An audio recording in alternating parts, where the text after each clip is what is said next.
कहते हैं तकदीर का तख्त पर सिर्फ राज नहीं होता, कभी कभी एक नई कहानी का हुक्म भी लिखा होता है। शाही तकदीर का रंग उस वक्त बदल जाता है जब एक आम सी मुस्कान भी राजा के ताज से ज्यादा रोशन लगने लगे। ये कहानी है दो अलग आत्माओं की, जो है एक दूसरे से काफी अलग, लेकिन क्यों नियति मिलाना चाहती है इन्हें। आइए देखते हैं राजकुमार वीरेंद्र और मीरा की राजशाही से कहानी। ये कहानी है राजस्थान के किशनगढ़ में रहने वाली संस्कारी पैरी और नेक दिल मीरा की, जिसका हमेशा से सपना था कि वो बड़े महलों की राजकुमारी बने। मीरा को बचपन से राजकुमारी जैसे सजने संवरने में काफी दिलचस्पी थी। मीरा की उम्र 22 साल की थी। मीरा श्री कृष्ण और राधा रानी की काफी बड़ी भक्त थी। मीरा अपने माता पिता के साथ बाके बिहारी मंदिर के पास की गली में रहती थी। मीरा बचपन से पशु पक्षियों की सेवा करना, गाय को समय से पहले चारा डालना और गरीब लोगों की काफी सहायता करती थी। मीरा को बचपन से राजकुमारियों के वस्त्र आसानी से मिल जाते थे, क्योंकि उनके पिता की साड़ी और लहंगे की बड़ी दुकान थी। तो यह थी मीरा की अब तक की कहानी। तो चलिए देखते हैं भाग्य ने मीरा की जिंदगी के पन्नों में आगे क्या लिखा है। मीरा के घर सुबह 8 बजे मीरा अपने घर के मंदिर में राधा रानी और श्री कृष्ण की आराधना कर रही होती है। मीरा भक्ति भाव से कान्हा जी से कहती है, हे कान्हा जी, आपसे ही मेरा दिन शुरू होता है और आप पे ही खत्म। आप तो जानते हो मैं हमेशा से थोड़ी हड़बड़ी में और सहमी सी रहती हूँ। कान्हा जी, आप और राधा रानी की कृपा से हमारे पास सब कुछ है, धन दौलत और परिवार में ढेर सारा प्यार। बस परेशानी एक ही है, माँ सा और बापू सा हमेशा मेरे शादी को लेके चिंता में रहते। लेकिन कान्हा जी, मुझे शादी नहीं करनी है। मुझे अपने पैरों पे खड़ा होना है। मुझे अपने बड़े सपने पूरे करने हैं। मुझे माँ सा और बापू सा को दुनिया की सारी खुशियाँ देनी है। हे राधा रानी और कान्हा जी, मुझे इतनी शक्ति दो कि मैं कुछ बड़ा कर पाऊँ और माँ बापू को दुनिया की सारी खुशियाँ दे पाऊँ। मीरा की मासा सुमित्रा देवी घर के मंदिर में आकर मुस्कुराहट के साथ कहती है, अरे मेरा बेटी उड़ भी गई और स्नान करके कान्हा जी की सेवा में भी लग गई।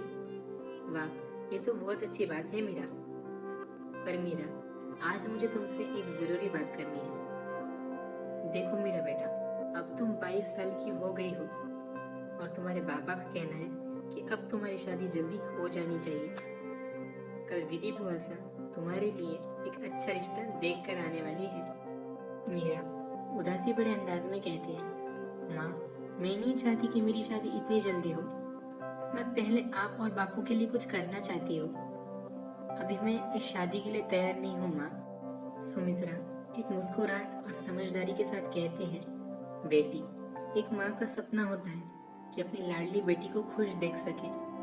मैं जानती हूँ तुम्हारे सपने काफी बड़े हैं, लेकिन इस दुनिया में लड़की के लिए अपने पैरों पे खड़े होने से पहले एक अच्छा जीवन साथी मिलना काफी जरूरी है, और वही उसकी बड़ी दौलत है। मीरा, तुम्हें बापू की खातिर इस रिश्ते के लिए हाँ कहना होगा। मीरा के बापू विशंबर पुरोहित मीरा और सुमित्रा की बात दरवाजे से गुजरते हुए सुन लेते हैं।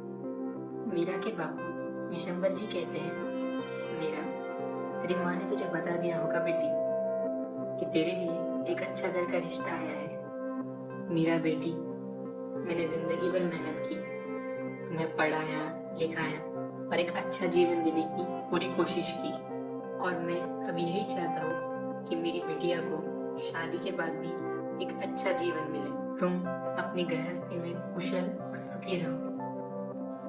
विधि बुआ जी जो रिश्ता ला रही है, मैं चाहता हूँ कि तो उस रिश्ते को हाँ कहे, अपना भविष्य सुरक्षित कर ले, वरना जिंदगी के बोझ बड़े सख्त होते हैं बेटी। न चाहते हुए भी मीरा को उस रिश्ते के लिए हाँ कहना पड़ा, लेकिन मीरा का विश्वास अपने श्री कृष्ण और राधा रानी पर था। उसे यकीन था कि जो भी हो श्री कृष्ण की मर्जी वही होगा, पर मीरा को जरा भी अंदाजा नहीं था कि आगे चलकर नियति उसके लिए कैसा खेल रचने वाली। आइए अब बढ़ते हैं कहानी के दूसरे पहलू की ओर।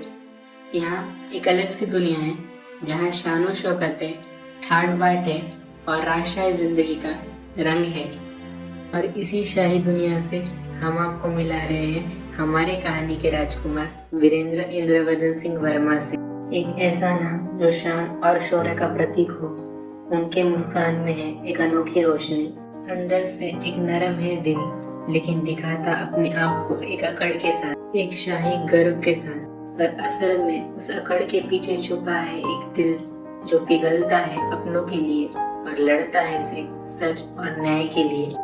राजकुमार वीरेंद्र कभी ऐसे न थे, पर उनकी पहली पत्नी वसुंधरा के देहांत के बाद जैसे उनकी रूह का एक हिस्सा टूटकर बिखर गया, अब उनकी वो मुस्कान हमेशा के लिए मुरझा गई। अब देखना है कौन आएगा एक नया सवेरा बनकर राजकुमार वीरेंद्र की जिंदगी में। क्या वो शख्स लौटा पाएगा राजकुमार की खुशी के वो पल? आइए देखते हैं अब क्या होगा आगे। आज राजकुमार वीरेंद्र सुबह राजमहल के बगीचे में बंदूक चलाने का अभ्यास कर रहे थे और उनके आसपास राजमहल के पूरे सेवक खड़े थे। लेकिन इसी वक्त राजमहल का एक नौकर राजकुमार वीरेंद्र के लिए जूस लेकर आता है और वो जूस गलती से राजकुमार वीरेंद्र के कपड़ों पर गिर जाता है। सेवक राजकुमार वीरेंद्र का क्रोध देखकर उनसे बार बार माफी मांगना शुरू कर देता है। राजकुमार वीरेंद्र कहते हैं, गलती इंसानों से होती है और मैं तुम्हें पहली और आखिरी बार माफ कर रहा हूँ। लेकिन इस राजमहल में एक नियम है, जिनका काम पर ध्यान नहीं होता और जिनकी आंखें अपने कर्तव्य के बजाय अपनी दुनिया में खोई होती है, उनका इस शाही दहलीज पर कोई वजूद नहीं होता।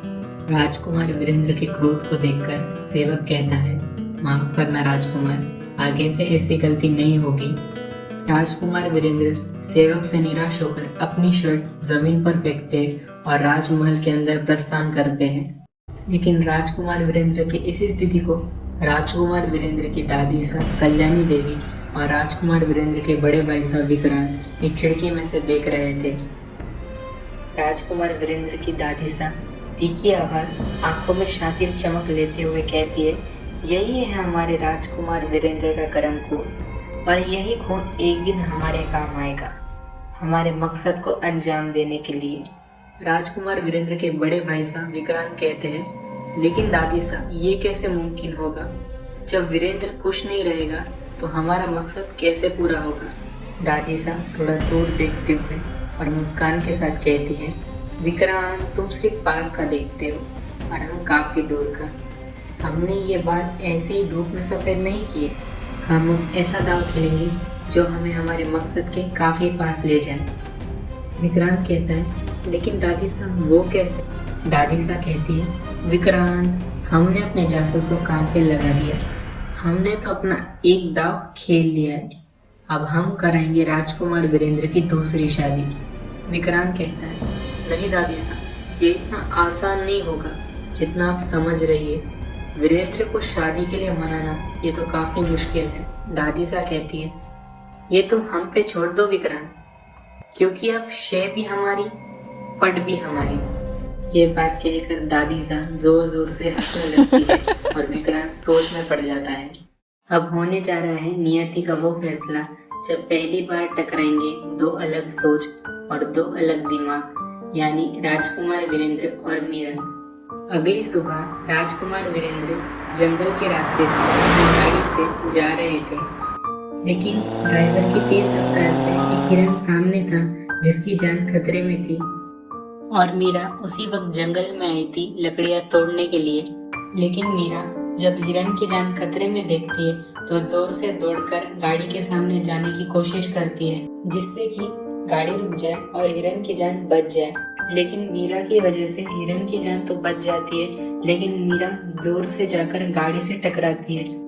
मीरा को गाड़ी के सामने देखकर ड्राइवर जोर से ब्रेक मारता है, जिससे मीरा गाड़ी को टकराकर नीचे गिरती है, और ड्राइवर की जोर से ब्रेक मारने की वजह से राजकुमार वीरेंद्र को गाड़ी में जोर से धक्का लगता है।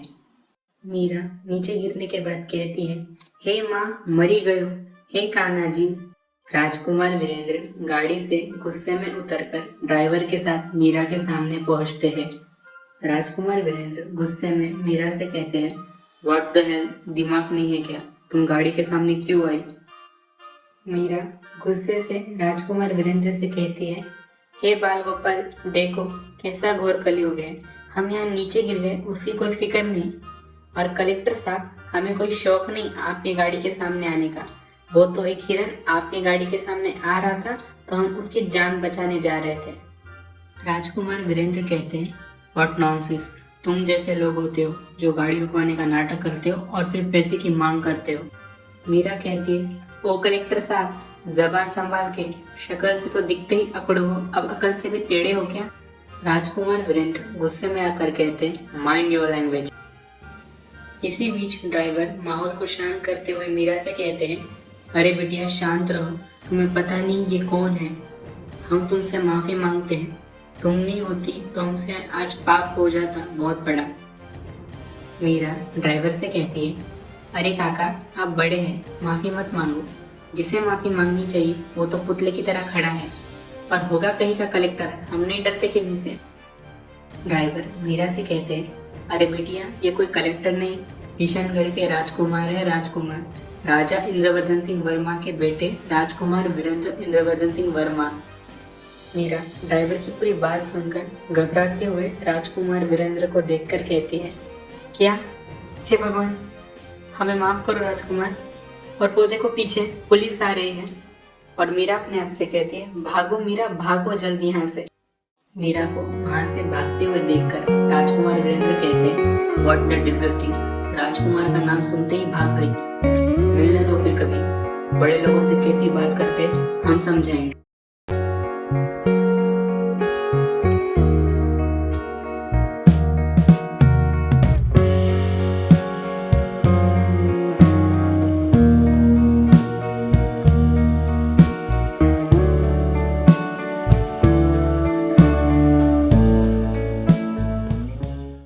ड्राइवर राजकुमार वीरेंद्र से कहते हैं, जाने दो ना मालिक, बच्ची है, कपड़ों से तो किसी अच्छे भले घर की ही लग रही थी।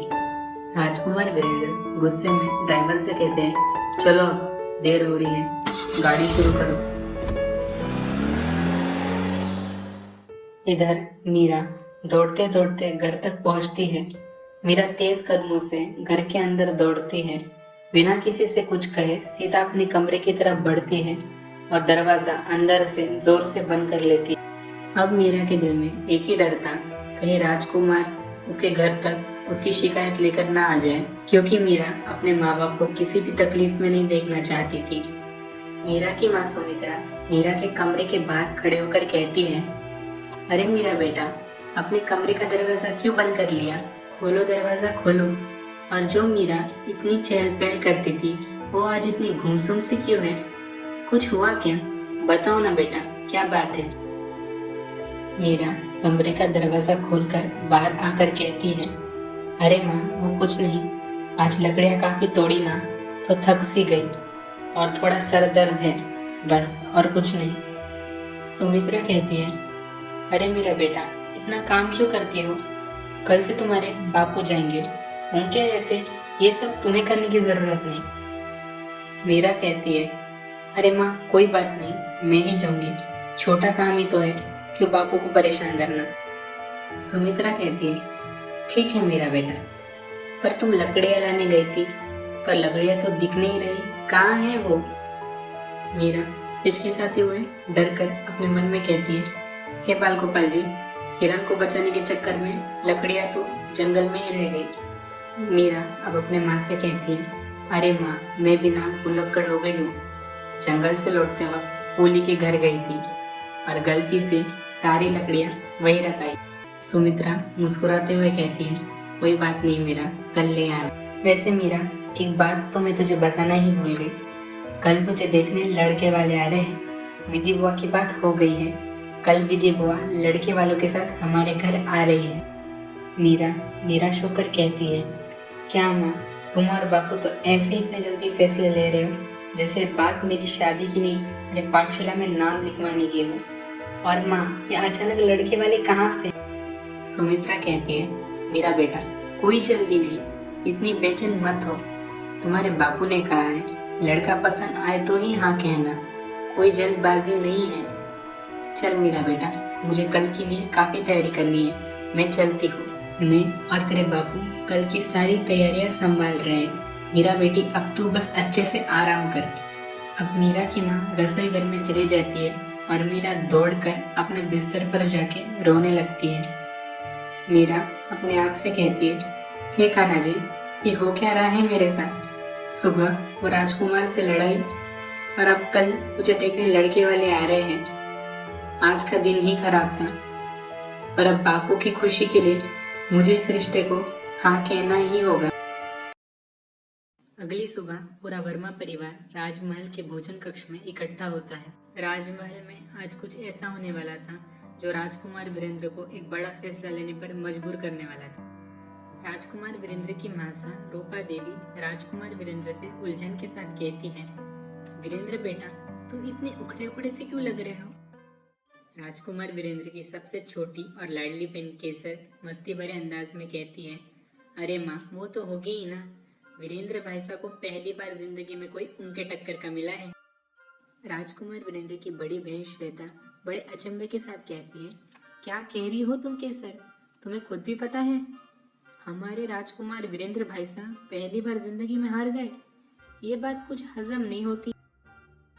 राजकुमार वीरेंद्र गुस्से में केसर और श्वेता से कहते हैं, बस अपना भोजन करो तुम दोनों, हमें बताने की जरूरत नहीं हम किससे जीते और किससे हारे।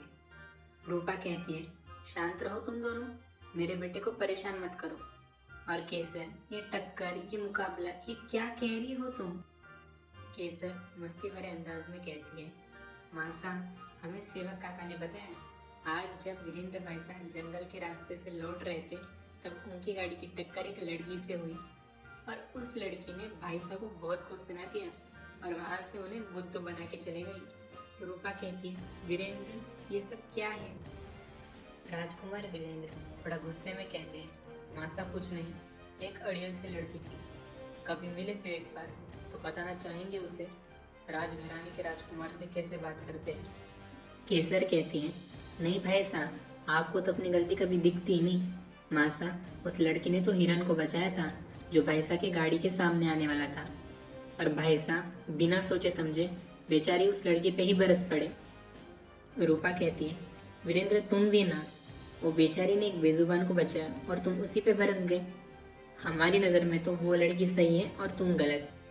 राजकुमार वीरेंद्र कहते हैं, मासा आप भी उस लड़की की तरफदारी कर रही है। रूपा कहती है, नहीं वीरेंद्र बेटा, तुम इस बात में गलत हो, और तुम्हें उस लड़के से माफी मांगनी चाहिए। सब बात कर रहे थे तभी राजमहल में गूंजती है एक तेज और भारी आवाज दादी सा की। राजकुमार वीरेंद्र की दादी सा कल्याणी देवी बड़े आवाज में कहती है, रहने दो बहू, अब हम क्या ही कहें। और इंद्रवर्धन, तुम्हारा बेटा राजकुमार वीरेंद्र अब जिंदगी में अकेला महसूस कर रहा है। राजकुमार वीरेंद्र कहते हैं, नहीं दादी सा, ऐसा कुछ नहीं है। दादी सा कहती है, अरे बेटा ऐसा ही है। राजकुमार वीरेंद्र के बापू सा राजा इंद्रवर्धन वर्मा कहते हैं, अरे माँ सा, आप ये क्या कह रही हैं? आप तो आज कोई जरूरी काम से जाने वाली थी, क्या वो काम हो गए? दादी सा कहती है, अरे हाँ इंद्रवर्धन, आज हमने एक बहुत जरूरी काम का आरंभ किया है। रूपा कहती है, माँ सा, आप ये क्या कह रही हैं? दादी सा कहती है, अरे रूपा बहू, हम तुम्हारे लाडले बेटे राजकुमार वीरेंद्र के लिए रिश्ता देखकर आए हैं। राजकुमार वीरेंद्र काफी उलझन के साथ कहते हैं, क्या दादी सा? और दादी सा की ये बात सुनकर पूरा वर्मा परिवार एकदम से सन्न हो जाता है। सबके चेहरे पर हैरानी, सबकी आंखों में सवाल और राजमहल में एक नया तूफान जन्म लेता है। राजा इंद्रवर्धन कहते हैं, माँ सा, कौन है वो लड़की और आपने हम सबसे कुछ कहा क्यों नहीं? राजकुमार वीरेंद्र गुस्से में कहते हैं, दादी सा, हम आपको बहुत सम्मान देते हैं, लेकिन इसका ये मतलब नहीं कि आप हमारी जिंदगी के इतने बड़े फैसले हमसे पूछे बिना ही ले ले। दादी सा कहती है, वीरेंद्र बेटा, हम तुम्हें और इस गम में नहीं देख सकते। वसुंधरा की यादों ने तुम्हें अंदर से खोखला कर दिया है। राजकुमार वीरेंद्र कहते हैं, इन सब का फैसला हम करेंगे, ये हमारा निजी मामला है और हम दूसरी शादी बिल्कुल भी नहीं करेंगे। दादी सा आंखों में शातिर चमक के साथ कहती है, ठीक है राजकुमार, तुम नहीं करोगे तो फिर ठीक है। दादी सा दौड़कर रसोई कक्ष में जाती है और अपने हाथों में ले आती है मिट्टी का तेल और माचिस की डिब्बी। वापस आकर पूरे भोजन कक्ष के बीच आंखों में जुनून के साथ कहती है, अगर राजकुमार वीरेंद्र ने शादी के लिए हाँ नहीं कहा तो हम ये मिट्टी का तेल अपने ऊपर डाल देंगे, और अगर 10 गिनने के अंदर राजकुमार वीरेंद्र ने जवाब नहीं दिया तो हम इस माचिस की डिब्बी से अपने आप को जला डालेंगे। रूपा कहती है, माँ सा, ये आप क्या कर रही है? राजकुमार वीरेंद्र एक डर के साथ कहते हैं, दादी सा नहीं, संभालिए अपने आप को, मिट्टी का तेल जमीन पर फैल चुका है और ये माचिस आप दूर रखिए अपने आप से। दादी सा काफी बड़े क्रोध में कहती है, हमारे पास आने की कोशिश भी मत करना वीरेंद्र, वरना देख लेना हम ये माचिस लगाकर जमीन पर डाल देंगे।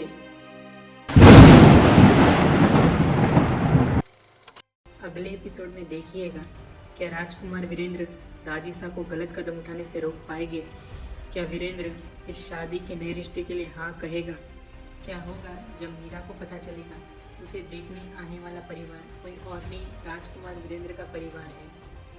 और क्या होगा जब राजकुमार वीरेंद्र और मीरा आएंगे एक दूसरे के आमने सामने पूरे परिवार के बीच? और कौन सा पुराना राज इंतजार कर रहा है मीरा का राजमहल के अंदर?